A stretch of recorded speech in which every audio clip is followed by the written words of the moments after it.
আসসালামু আলাইকুম। অনেক দিন পরে আবারও একটা বই নিয়ে কথা বলার জন্য আসলাম। তো বইটার নাম হচ্ছে খালিদ। ওকে। আর রাইটারের নাম রবিউল করিম মৃদুল।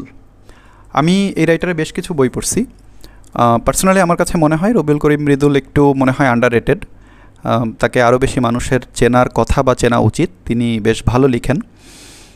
তো আচ্ছা, সরাসরি বইটা সম্পর্কেই বলি। বইটা বেশ বড়।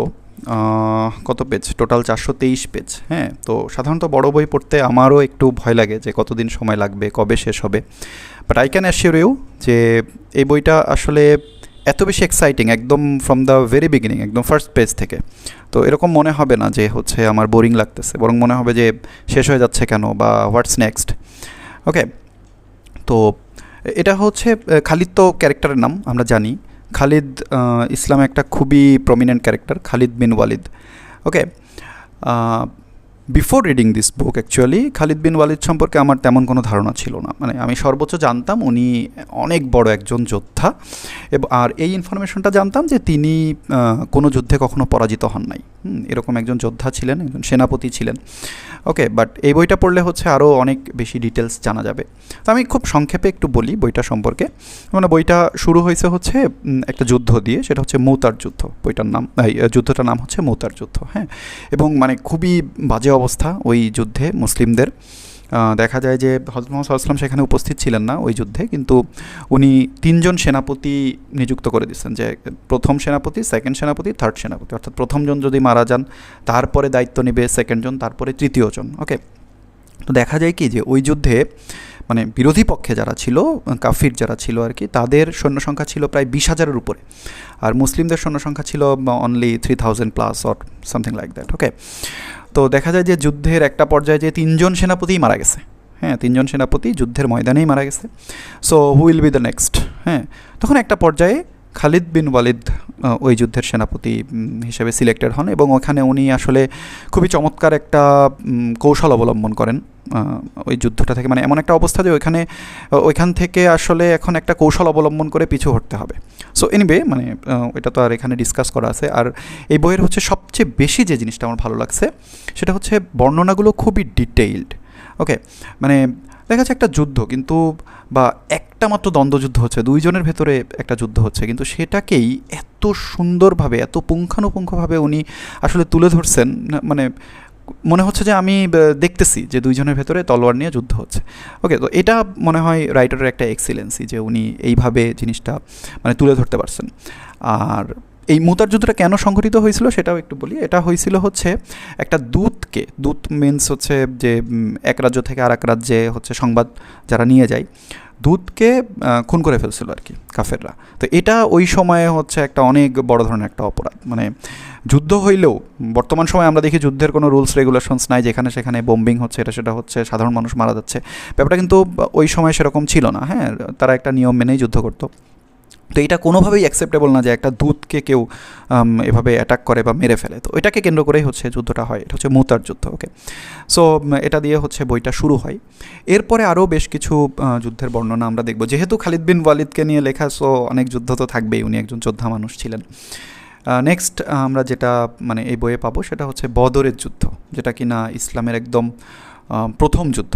আমার মনে হয় বদরের যুদ্ধ সম্পর্কে আমরা অনেকেই জানি যে এটা যেটা বললাম আর কি, ইসলামের একদম প্রথম যুদ্ধ, এবং এই যুদ্ধে মুসলিমরাই হচ্ছে জয়ী হয়। হ্যাঁ, এবং দেখা যায় যে এই যুদ্ধে টোটাল মুসলিম সৈন্য সংখ্যা ছিল আনুমানিক 300 জন, মানে মনে হয় এক্স্যাক্টলি 313 আর সামথিং লাইক দিস। আর বিরোধী পক্ষে ছিল 1,000 বা তারও উপরে। হ্যাঁ, সো স্বাভাবিকভাবে কাইন্ড অফ 3:1। সো এই ধরনের যুদ্ধে কিন্তু জয়ী হওয়া খুব ডিফিকাল্ট। হ্যাঁ, আর এই যুদ্ধটা কিভাবে সংগঠিত হলো বা কেন সংগঠিত হলো সেটা একটু সংক্ষেপে বলি। আবু সুফিয়ান হচ্ছে মক্কার কুরাইশ নেতা। ঠিক আছে, মক্কার কুরাইশ নেতা। উনি কিন্তু মুসলিম না, বা হযরত মুহাম্মদ সাল্লাল্লাহু আলাইহি ওয়াসাল্লাম যে ধর্মের প্রচার করতেছেন সেটাকে তিনি অ্যাকসেপ্ট করেন নাই তখনও পর্যন্ত। ওকে। সো উনি একটা বাণিজ্য কাফেলা নিয়ে ফিরতেছিলেন মক্কাতে। তো তখন হচ্ছে তারা মদিনার সাইড দিয়ে আসতে হবে। So there was A passing যে এই মদিনার সাইড দিয়ে আসার সময় হয়তো মুসলিমরা অ্যাটাক করতে পারে। তো এই সময়ে আবু সুফিয়ান মক্কাতে ইনফরমেশন পাঠান যে হচ্ছে বাণিজ্য কাফেলা নিয়ে আসতেছে, অনেক টাকা পয়সা জিনিসপত্র আছে, তো এরা তো অ্যাটাক করলে প্রবলেম হবে, মানে হেল্প করার জন্য কেউ আসলে ভালো হয়, এ ধরনের একটা ব্যাপার। তখন তাদেরকে হেল্প করার জন্য আবু জাহেল, ওকে, মক্কা থেকে আবু জাহেল নেতৃত্ব দিয়ে একটা গ্রুপ অফ পিপল 1000+ পিপল নিয়ে তাদেরকে সেফটি দেওয়ার জন্য যায় আর কি, এবং খুবই ভাবে যে মুসলিমদের এত সাহস হয়ে গেছে যে আমাদের উপরে অ্যাটাক করে, এ ধরনের একটা ব্যাপার। ওকে, তো একটা পর্যায়ে আবু সুফিয়ান ওই জায়গাটা থেকে এক্সিট করে চলে আসেন। হ্যাঁ, কোনো ধরনের কোনো অ্যাটাক হয় না, কিছু হয় না, উনি মক্কায় চলে আসছেন অন্য একটা পথ দিয়ে বা যেভাবেই হোক, মানে উনি চলে আসছেন আর কি মক্কাতে। সো তাহলে তো আর এই দুই পক্ষের যুদ্ধ বা দ্বন্দ্ব হওয়ার কোনো কথা নাই এখানে, nothing happened there. But the thing is, Abu জাহেলের কিছু পার্সোনাল আক্রোশ ছিল হযরত মুহাম্মদ সাল্লাল্লাহু আলাইহি ওয়াসাল্লামের প্রতি। হ্যাঁ, তো তখন উনি যেহেতু মানে যাত্রা শুরু করে দিয়েছেন, উনি সবাইকে পার্সুয়েট করছিলেন যে হচ্ছে না, আমরা আর ফিরে যাব না, মুসলিমদের অনেক সাহস হয়ে গেছে, এত বড় সাহস আমাদের উপরে অ্যাটাক করার চিন্তা করে অর সামথিং লাইক দিস, আমরা হচ্ছে ওদেরকে দেখে নেব, আজ এবার যেই নিশ্চিহ্ন করে দেবো। সো এই জায়গা থেকে একটা পার্সোনাল আক্রোশ থেকে, পার্সোনাল আক্রোশটা কী ছিল সেটাও বইয়ে বলা আছে, এনিওয়ে এটা তো পড়লে বোঝা যাবে। তো এই জায়গা থেকে যুদ্ধটা সংগঠিত হয় এবং ওই যুদ্ধে খুবই বাজেভাবে আবু জাহেলের মানে টিম গ্রুপটা হেরে যায় আর কি, মুসলিমরা জয়ী হয়। আর মানে ওদের অনেক বড় বড় নেতা বা অনেক মানে প্রমিনেন্ট ফ্যামিলির মানুষ মারা যায়।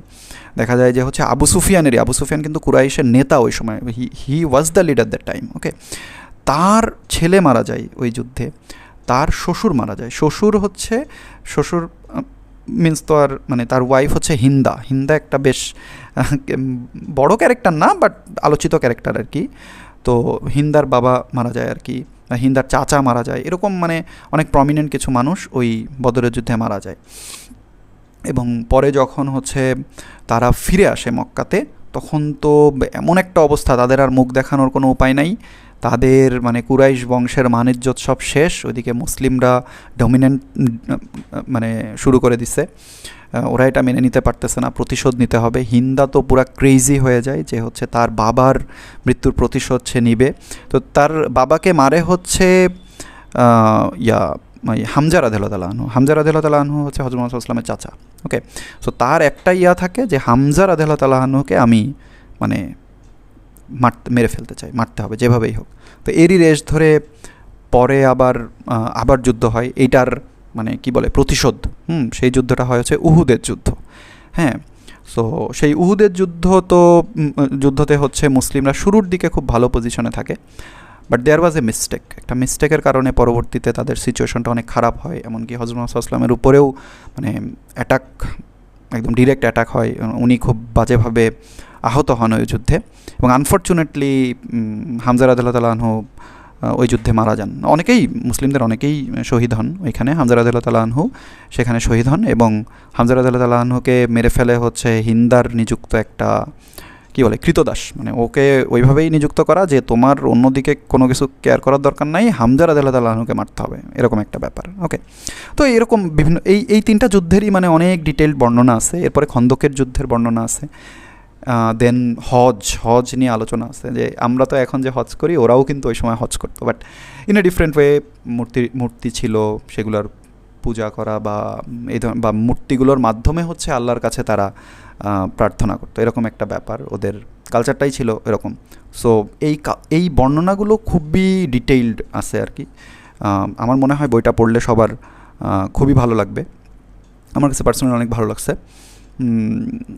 সো এইটাই, I highly recommend this book. ওই সময়কার ইতিহাসটা জানা যাবে। আর এছাড়া খালিদ বিন ওয়ালিদ সম্পর্কে বললাম তো যে আমার নিজেরই তেমন কোনো ধারণা ছিল না, আমার মনে হয় অনেকেই খুব বেশি কিছু জানে না। আর এটা হচ্ছে বইয়ের ফার্স্ট পার্ট, হ্যাঁ, সেকেন্ড পার্টটা এখনও আসে নাই, উনি শেষে লিখছেন, প্রথম পর্ব সমাপ্ত, তার মানে উই হোপ যে উনি দ্বিতীয় পর্ব লিখবেন, মার্কেটে হয়তো আসবে আর কি। ঠিক আছে, তো আই হোপ সবাই বইটা অনেক এনজয় করবে। Thank you very much.